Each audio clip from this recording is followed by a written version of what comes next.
Заңсыз балық аулаумен айналысқан екі азамат құрықталды. Олар сәуір айының 10 мен мамыр айының 20-сына дейін балық аулауға шектеу қойылғандығына қарамастан қалталарын қалыңдатқысы келген. Тәркілеу барысында олардан 92 келі балық алынған. Негізінен қазір балықтардың уылдырық шашатын мезгілі. Осы уақыт аралықтарында әуесқой балық аулаушыларға қармақ салуға тыйым салынған. Алайда облыстық балық шаруашылығы инспекциясы браконьерлер заңмен бекітілген ережеге құлақ аспай жатқанын айтады. Өйткені осы шектеу қойылған мезгіл ішінде жүргізілген іс-шара барысында 8 балық аулаушы ұсталып, қазір олардың үшеуіне сот үкімі шыққан. Қалғандарына қылмыстық іс қозғалып, тергеу амалдары жүргізіліп жатыр. Бұл қылмыс қылмыстық кодекстің 287 бабыменен қозғалып жатқан қылмыс.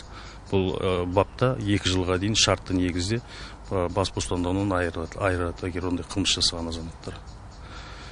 Жалпы осы қазіргі таңда кешегі осы өткен рейдтік шарада оңтүстік Қазақстан облысының ішкі істер департаментінің қызметкерлерімен және бүркіт арнайы топпенен және Тайбат қорғау прокуратурасымен осы іс-шара